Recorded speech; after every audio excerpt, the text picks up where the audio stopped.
ہم نے فلسطین کے اندر لہو بہتا ہوا دیکھا، درد ہی درد پھیل گیا۔ آج ان یتیموں کے سر پہ کوئی ہاتھ رکھنے والا نہیں ہے، اور آج 56-57 اسلامی ملکوں کے اندر ہم تقسیم ہیں، اور اس تقسیم کا نتیجہ ہماری ہوا اکھڑ گئی۔ آج وہ ہدف حاصل کر چکے ہیں۔ آج فلسطین کے اندر قیامت ٹوٹی ہوئی ہے۔ دنیا کا میڈیا خاموش ہے۔ یہ جو خبریں ہمارے تک پہنچ رہی ہیں یہ باقاعدہ سینسر ہو کے آ رہی ہیں۔ یہ سوشل میڈیا کی وجہ سے کچھ تصاویر آ جاتی ہیں، کچھ بلکتے روتے بچے، کوئی بین کرتی مائیں اور کوئی فریاد کرتے بوڑھے ہماری جانب دیکھ رہے ہیں۔ آج اسرائیل نے ان کو مارا۔ برطانیہ کا وزیر اعظم جنگی جہاز کے اوپر بیٹھ کے ان گرے ہوئے مفلوق الحال لوگوں پر بم برسانے کے لیے خود پہنچا، لیکن وہ کہہ رہے امت مسلمہ تم بے غیرت ہو۔ ارشاد فرمایا قد افلح من تزکا، کامیاب وہ ہوا جس نے اپنے من کو ستھرا کر لیا، اپنے باطن کو سنوار لیا۔ اپنے ظاہر کو تو ہم مل مل کے دھوتے ہیں، اپنے لباس کی ستھرائی کا بھی بہت خیال رکھتے ہیں، لیکن ہمیں کچھ دیر اپنے اندر اتر کے اپنے من کے میل بھی اتارنے چاہیے۔ آیت کریمہ میں اس کی ترغیب دی گئی کہ جو یہ چاہے کہ اس کا من ستھرا ہو جائے، جس کے باطن کو صفائی اور ستھرائی مل جائے، تو یہ کون شخص ہے؟ تو فلاح کس نے پائی، کامیاب کون ہوا؟ جس نے اپنے من کی پاکیزگی کا سامان کر لیا، تزکیہ نفس کر لیا، تصفیہ باطن کا سامان کر لیا، اپنے اندر کے میل کھرچ دیے اور اندر کو مصفہ و مزکہ کر دیا۔ تو حقیقت میں کامیابی اسی کا مقصود ہے۔ اگر کسی نے اپنے ظاہر کو مل مل کے دھو لیا، انواع و اقسام کی خوشبوؤں سے اپنے بدن کے ظاہر کو معطر کر لیا، لیکن اندر سے تعفن اٹھتا رہا، حسد، بغض، کینے، نفرتیں اور کیا کچھ، تو یہ ظاہری آراستگی اور خوبصورتی چند دنوں کی ہے۔ اصل پاکیزگی، اصل ستھرائی اور اصل روشنی اندر کی ہے، اور ہمارے رب نے ہمیں اس کی ترغیب دی کہ اپنے من کو ستھرا کر لو، اپنے باطن کی پاکیزگی کا سامان کر لو۔ ہمارا دین نظافت کا دین ہے، ہمیں ظاہر سنوارنے کی بھی تلقین کرتا ہے اور ہمیں باطن کی پاکیزگی کی تلقین بھی کرتا ہے۔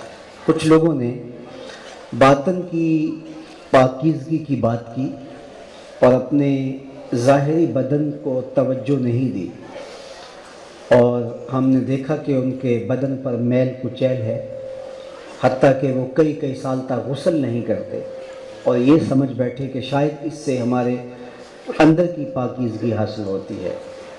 اور کچھ لوگوں نے اپنی ساری توجہات اپنے ظاہری بدن پہ دی، لیکن کبھی اندر اتر کر کے نہیں دیکھا کہ اندر کتنے میل جمے ہوئے ہیں اور اندر کتنا گند چڑھا ہوا ہے۔ میاں صاحب علیہ رحمہ نے اپنے لہجے میں کتنی خوبصورت بات کہی تھی کہ اندر چاڑو باہر چاڑو دے نہ کڑیے اتے ہونج اندر دا کوڑا، باہر چاڑو دے نہ کڑیے اتے ہونج اندر دا کوڑا، دل بر تینوں منہ نہیں لاندا 65 کچ دا چوڑا۔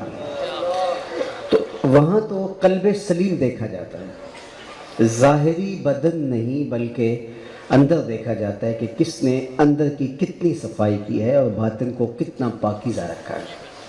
حضرت عبداللہ رضی اللہ تعالیٰ عنہ فرماتے ہیں ایک دن حضور کی کا شوق ہے تو دروازے پر دیکھے، جو پہلا شخص مسجد میں داخل ہوگا وہ جنتی ہوگا۔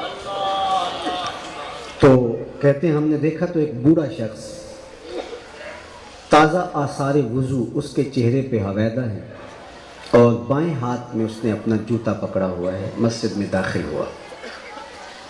خیر بیٹھ گیا، مجلس برخاست ہوئی، ہم گھروں کو لوٹ گئے۔ دوسرا دن ہوا، مجلس برپا ہوئی، تو پھر گفتگو چلتی رہی، تو پھر ارشاد فرمایا اگر کسی کو جنتی دیکھنے کا شوق ہے تو دروازے پہ دیکھے۔ جو پہلا شخص مسجد میں داخل ہوگا وہ جنتی ہوگا۔ کہتے پھر شوق ہوا دیکھیے آج کون خوش نصیب ہے جو مسجد میں داخل ہوتا ہے۔ دیکھا تو وہی بزرگ جو کل تشریف لائے تھے، سادہ سا حلیہ، بائیں ہاتھ میں جوتا پکڑا ہے اور آثار وضو ان کے چہرے پہ نمایاں ہیں۔ مجلس برخاست ہوگی، لوگ گھروں کو لوٹ گئے۔ تیسرا دن آیا تو پھر مجلس برپا ہوئی۔ پھر حضور نے ارشاد فرمایا کہ کسی نے جنتی کو دیکھنا ہو تو دروازے پہ دیکھے، ابھی جو شخص داخل ہوگا وہ جنتی ہوگا۔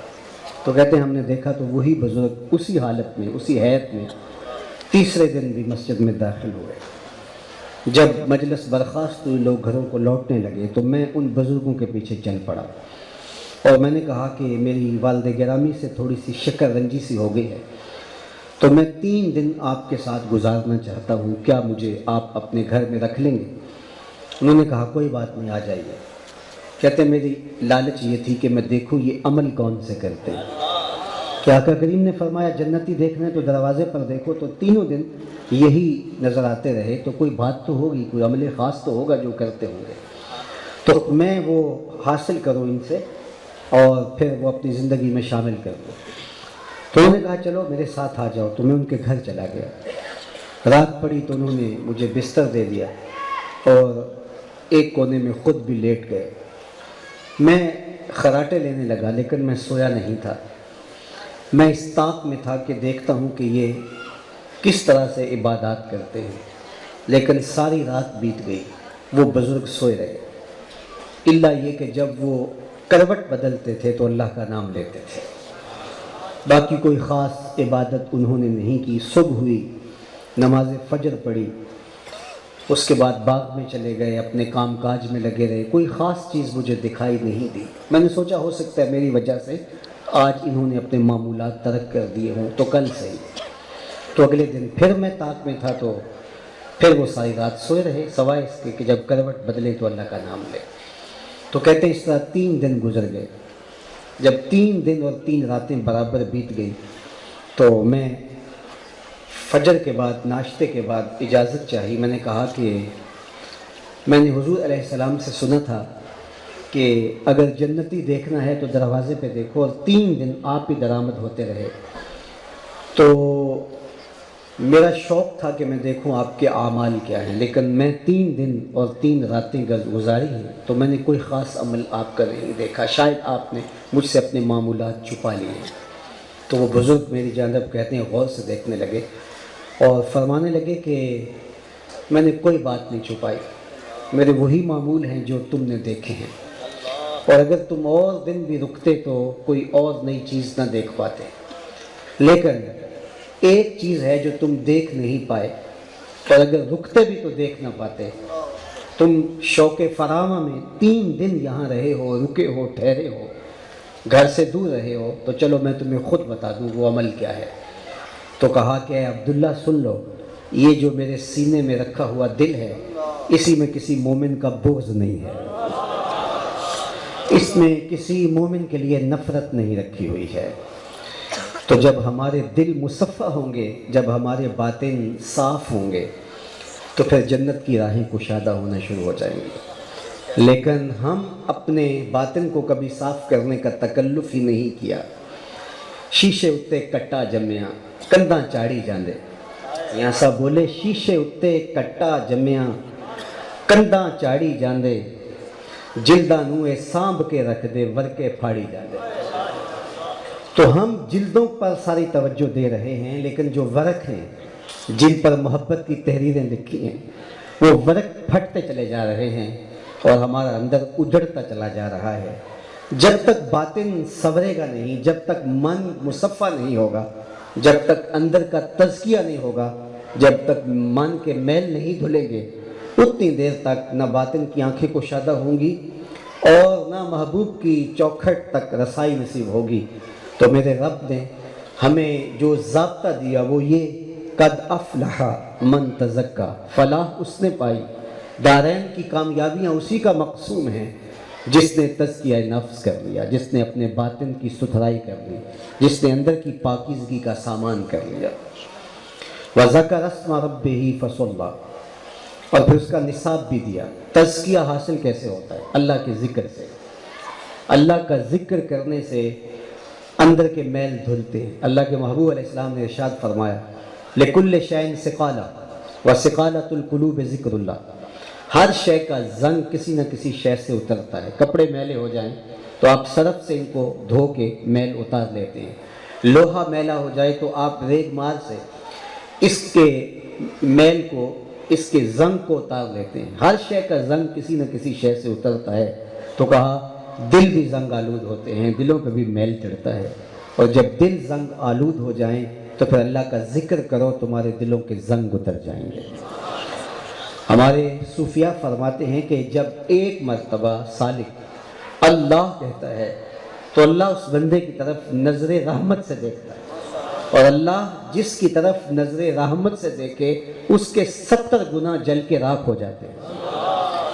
تو اس لیے کثرت کے ساتھ اس کا ذکر کرنے سے دل کے زنگ اترتے ہیں اور دل مصفہ ہوتا ہے۔ اٹھ دی بیندی ٹر دی پھر دی ستے آنتے جاگ دی، نام جھپ دی روتے کھپ دی ویخ سر اس راگ دی، نام جھپیاں قرب ملدا نام دی کر پوری سام، شیشے بچ کستوری جے کر پھر ضرورت کاغ دی۔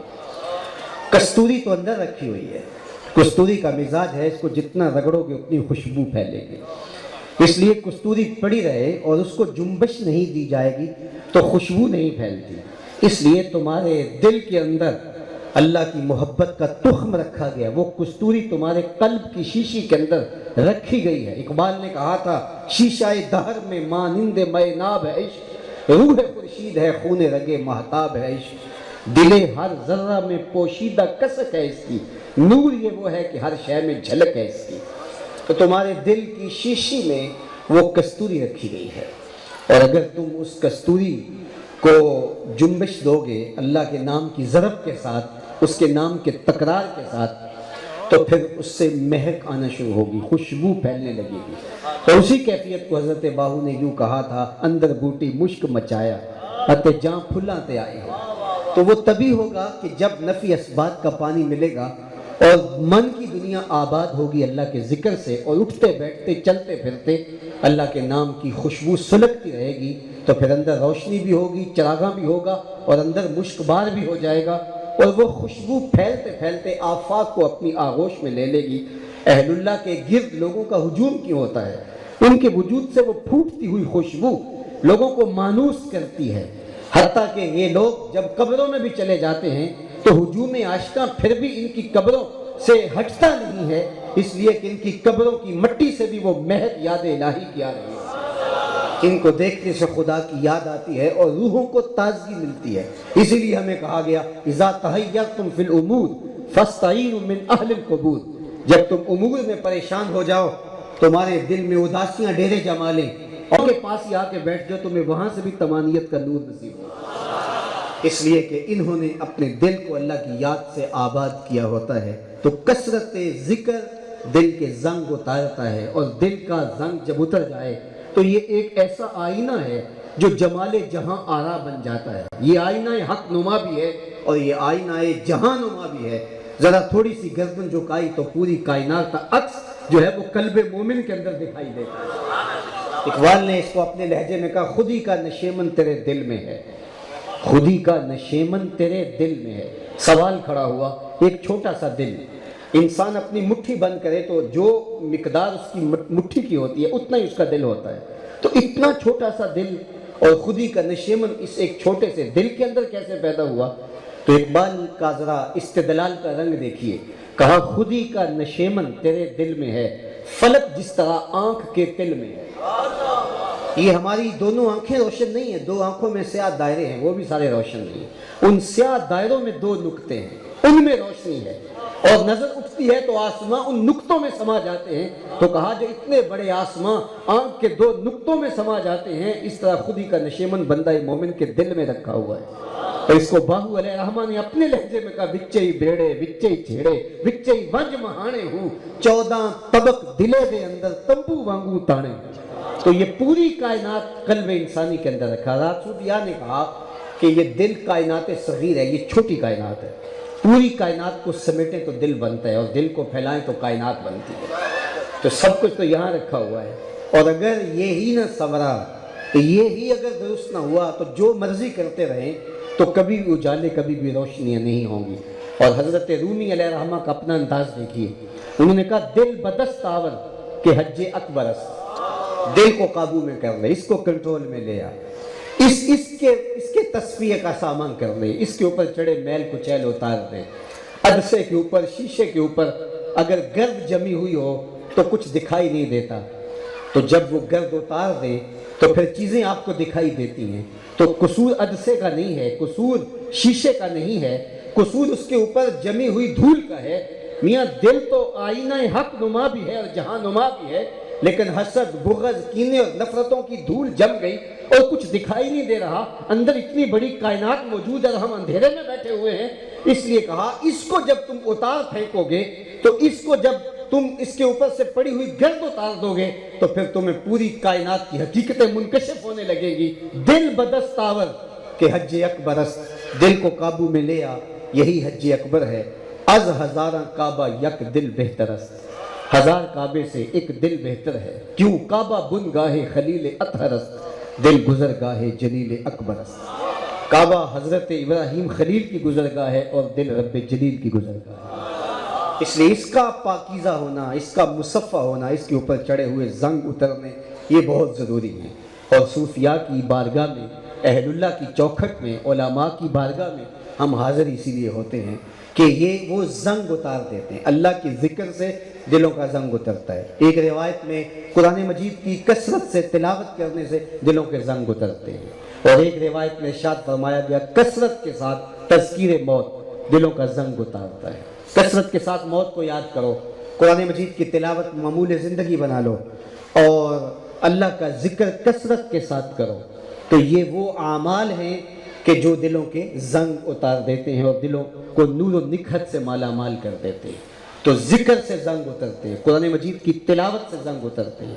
نماز دلوں کے زنگ اتارنے کا بہترین ذریعہ ہے، بلکہ حضرت مجدد الفسانی شیخ احمد سرہندی علیہ رحمہ فرماتے ہیں کہ سالک کو ابتدا کے اندر حظ ذکر میں ملتا ہے، اور جب وہ متوسط درجے میں جاتا ہے تو اس کو تلاوت کلام مجید میں لطف نصیب ہوتا ہے، اور پھر جب وہ آخری مرتبے پہ پہنچتا ہے تو اس کو سب سے زیادہ سرور سجدے میں نصیب ہوتا ہے۔ تو سجدے سے دلوں کے زنگ اترتے ہیں۔ تو آگے ارشاد بھی فرمایا وَذَكَرَ اسْمَ رَبِّهِ فَصَلَّى، اور نماز پڑھی۔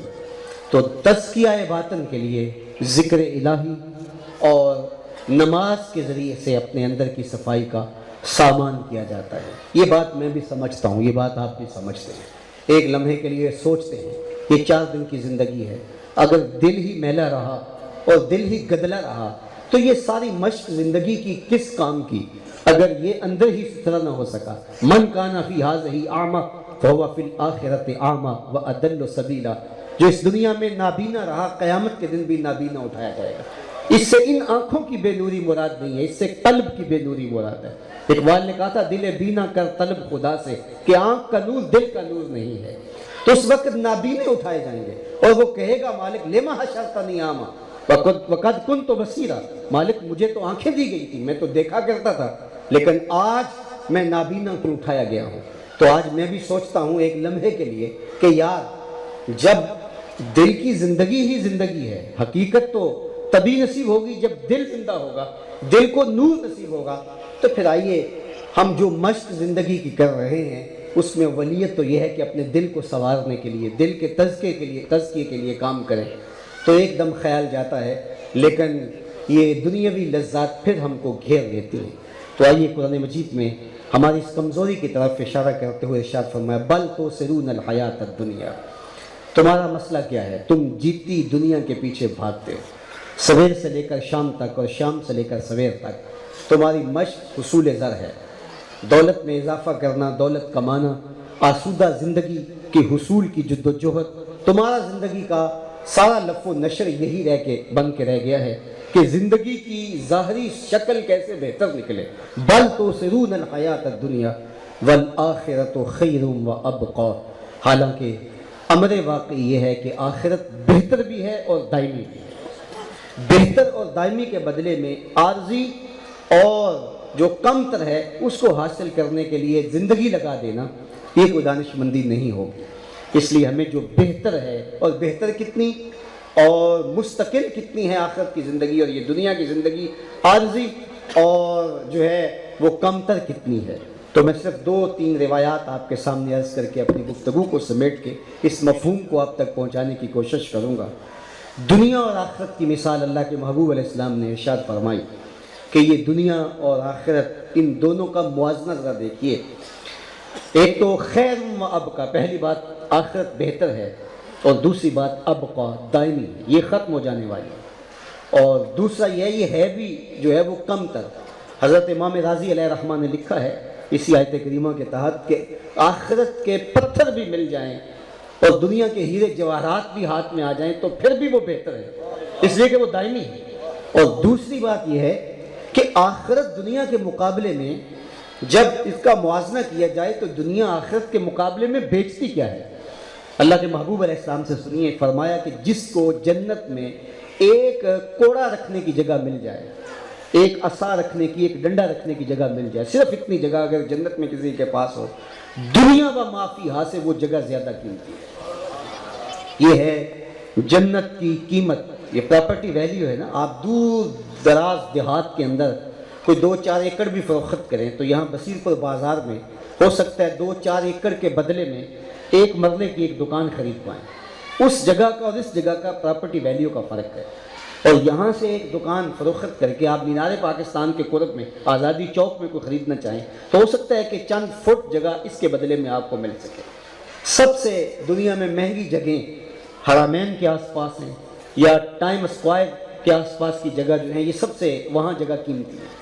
تو یہاں مربوں کے مربے فروخت کریں اور وہاں چند فٹوں میں جگہ ملتی ہے، تو جگہ جگہ کی پراپرٹی ویلیو ہے۔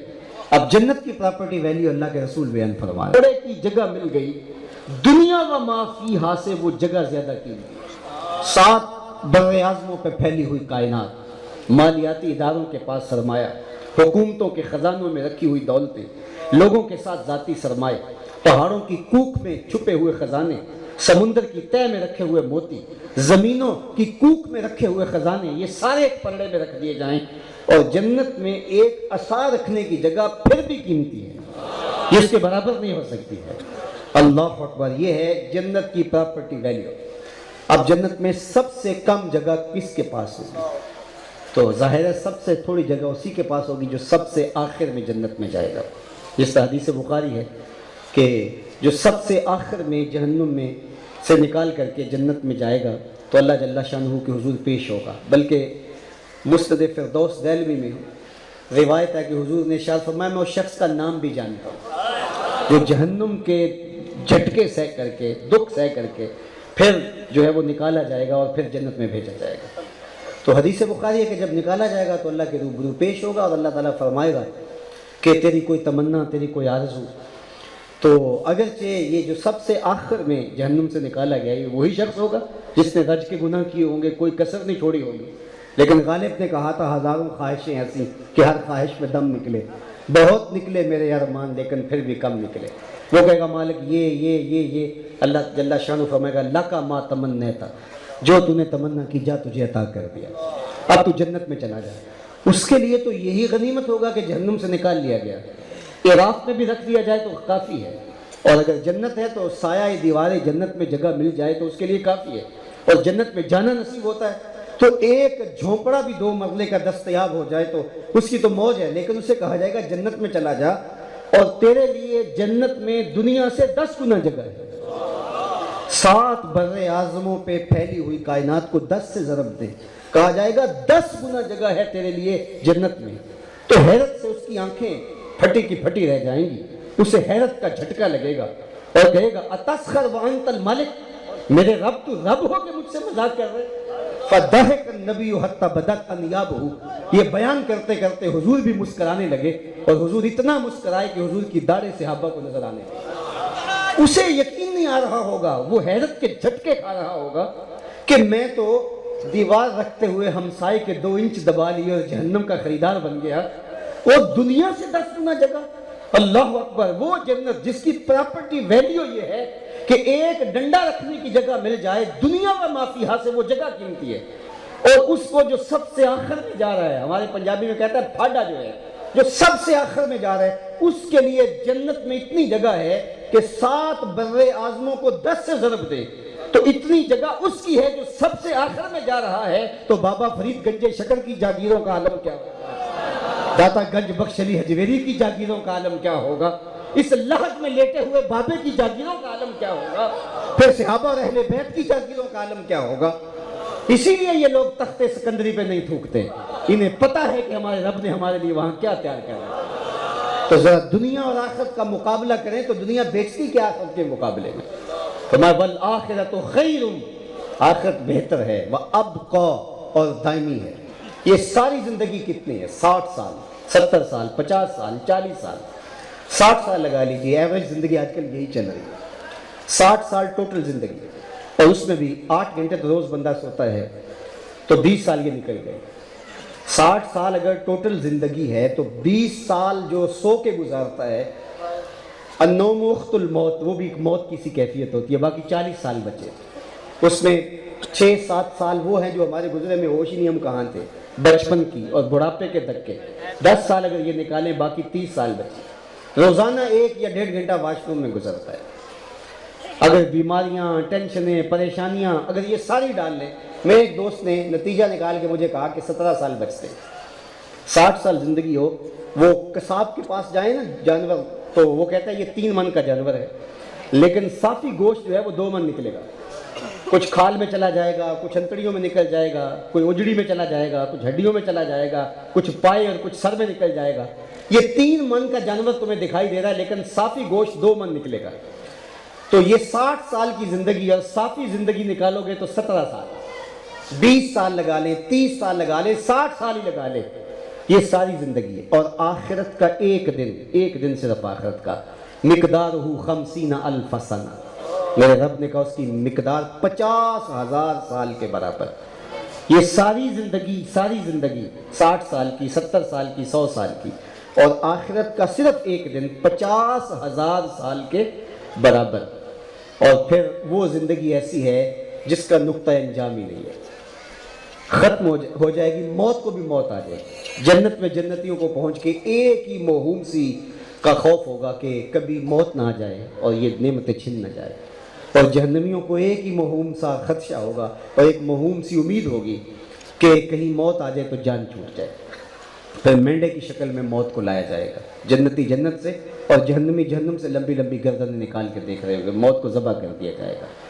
پھر جنتی اتنے خوش ہو جائیں گے کہ روایت میں آتا ہے کہ اگر موت کو موت نہ ہی ہوتی تو یہ خوشی سے مر جاتے، اور جہنمی اتنے دکھی ہوں گے کہ اگر موت کو موت نہ ہی ہوتی تو یہ صدمے سے مر جاتے۔